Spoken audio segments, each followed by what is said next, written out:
Écoute-moi bien, car ce que je vais te révéler dans les prochaines minutes va transformer la façon dont tu te parles à toi-même pour toujours. Si tu restes jusqu'à la fin, tu découvriras comment une simple phrase prononcée au bon moment peut littéralement changer le cours de ta journée. Comment faire taire cette voix toxique qui sabote tes efforts depuis des années et pourquoi la plupart des gens échouent avant même d'avoir commencé simplement parce qu'ils laissent n'importe qui parler dans leur tête. Tu vas apprendre des techniques que les plus grands esprits de l'histoire utilisaient pour rester invincibles face aux tempêtes de la vie. Et je te promets qu'à la fin de cette vidéo, tu ne seras plus jamais la même personne.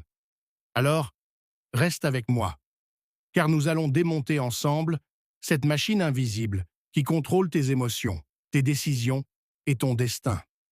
Ta tête ressemble à un théâtre bondé, où tout le monde crie en même temps. Il y a la voix de tes parents qui te répète encore ce que tu ne peux pas faire, celle de tes anciens échecs qui te chuchote que tu vas recommencer à échouer, celle de la société qui te dit que tu n'es pas assez rapide, pas assez intelligent, pas assez fort. Et au milieu de tout ce chaos, il y a ta vraie voix, celle qui sait exactement ce dont tu es capable, mais elle est souvent noyée dans ce concert de doutes et de peurs. Le problème, c'est que la plupart des gens ne savent même pas qu'ils ont le pouvoir de choisir quelle voix écouter. Ils vivent comme des marionnettes, tirés par les fils de commentaires intérieurs qu'ils n'ont jamais remis en question. Mais aujourd'hui, ça s'arrête. Aujourd'hui, tu reprends le contrôle total de ce qui se passe dans ta tête, parce que si tu ne le fais pas, quelqu'un d'autre va continuer à diriger ta vie depuis l'ombre. Voici la première vérité que tu dois comprendre. Chaque matin, tu as exactement 3 secondes pour prendre le contrôle de ta journée avant que ton cerveau ne commence à fonctionner en pilote automatique. 3 petites secondes où tu peux soit choisir consciemment comment tu vas affronter le monde, soit laisser tes habitudes mentales prendre le volant. Et devine quoi? La plupart des gens ratent complètement cette fenêtre. Ils ouvrent les yeux et immédiatement, leur esprit commence à énumérer tout ce qui ne va pas, tout ce qu'ils doivent faire, tout ce qui les stresse. C'est comme si tu laissais un inconnu décider de ta tenue, de ton petit déjeuner et de ton humeur pour toute la journée. Marc Aurèle, l'empereur le plus puissant de son époque, commençait chaque matin en se parlant à lui-même. Pas parce qu'il était fou, mais parce qu'il savait que s'il ne prenait pas les commandes de ses pensées, les pressions de l'Empire allaient les prendre à sa place. Il se levait et se disait exactement qui il choisissait d'être ce jour-là, quelles valeurs allaient guider ses actions, comment il allait réagir aux défis qui l'attendaient. Et toi, tu peux faire pareil. Au lieu de subir ta journée, crée-la avec tes mots. Lève-toi et déclare, avant que le monde ne te parle, déclare ton état d'esprit, tes intentions, ta force. Dis-toi quelque chose comme aujourd'hui, je choisis le courage plutôt que le confort. Ou aujourd'hui, je me concentre sur ce que je peux contrôler. Ou aujourd'hui, je ne laisse personne voler mon énergie. Ce ne sont pas des affirmations creuses, c'est de la programmation mentale pure. Maintenant, parlons de cette voix destructrice qui vit dans ta tête depuis des années. Tu sais, celle qui apparaît dès que tu veux essayer quelque chose de nouveau et qui te dit que tu n'en es pas capable. Cette voix n'est pas toi, même si elle utilise ton propre ton de voix pour te convaincre du contraire. C'est un amalgame de toutes les fois où quelqu'un t'a dit non, de toutes les fois où tu as échoué, de toutes les peurs que tu as accumulées au fil des ans. Et le plus dangereux, c'est que cette voix se déguise en protection. Elle te dit qu'elle t'empêche de souffrir, qu'elle te garde en sécurité, qu'elle est réaliste. Mais la vérité, c'est qu'elle te garde prisonnier. Épictète, qui était littéralement un esclave avant de devenir l'un des plus grands philosophes de l'histoire, a compris quelque chose de fondamental.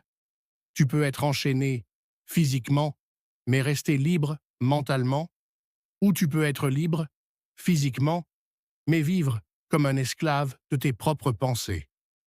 La liberté véritable commence quand tu refuses d'écouter cette voix qui te limite. Quand elle te dit que tu ne peux pas, tu lui réponds avec des faits, pas avec de l'espoir. Tu lui dis, regarde, hier, j'ai fait un pas en avant malgré ma peur. La semaine dernière, j'ai appris quelque chose de nouveau. Le mois dernier, j'ai surmonté un obstacle que je pensais impossible. Tu la confrontes avec la réalité de ton progrès, pas avec des rêves futurs. Et voici quelque chose que personne ne t'a jamais dit sur le pouvoir. Ton vrai pouvoir ne vient pas de ce qui t'arrive, mais de ce que tu décides de faire avec ce qui t'arrive. La vie va te frapper, c'est garanti. Elle va te donner des coups que tu n'as pas vus venir, des déceptions que tu n'as pas méritées, des échecs qui vont te faire douter de tout. Mais la différence entre ceux qui s'effondrent et ceux qui deviennent invincibles, c'est la réponse. Ceux qui s'effondrent passent leur temps à se demander pourquoi ça leur arrive, pourquoi la vie est injuste, pourquoi tout va mal. Ceux qui deviennent invincibles se demandent comment ils peuvent utiliser cette expérience pour devenir plus forts, plus sages, plus résistants. Ils ne nient pas la douleur, ils la transforment en pouvoir. Ils comprennent que chaque coup reçu est une opportunité de prouver leur caractère, pas une excuse pour abandonner. Et cela commence par changer ta réponse automatique aux difficultés. Au lieu de dire « Pourquoi moi ?», tu dis « Qu'est-ce que je peux apprendre de ça ?» Au lieu de dire « C'est trop dur », tu dis « Comment puis-je devenir assez fort pour ça ?» Au lieu de dire « Je n'y arriverai jamais », tu dis « Je n'y arrive pas encore ». Maintenant, laisse-moi te parler du pouvoir de la pause, cette arme secrète que presque personne n'utilise. Dans un monde qui glorifie la réaction instantanée, la personne qui peut s'arrêter une seconde avant d'agir a un avantage brutal.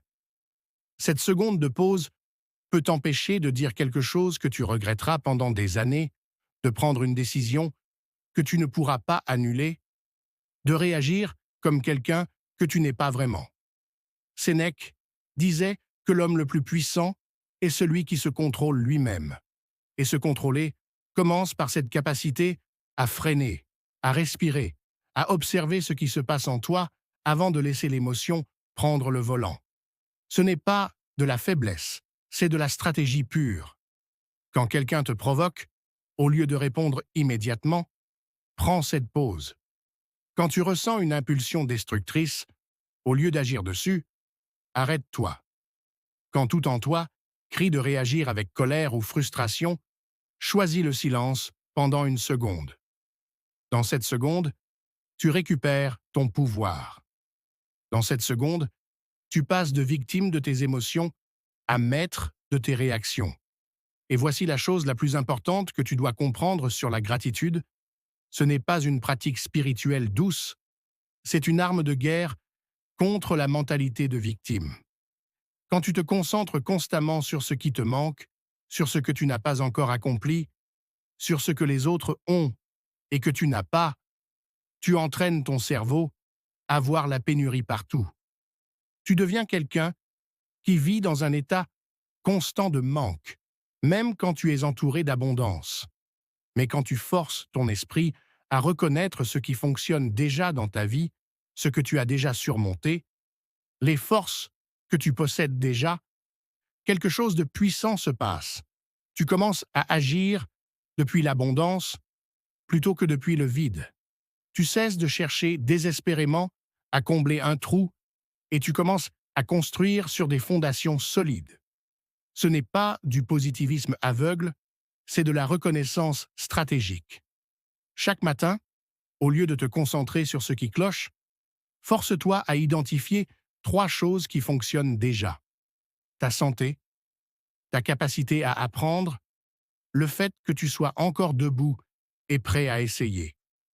Dis-les à voix haute, non pas parce que tu les ressens, mais parce que tu choisis de les voir.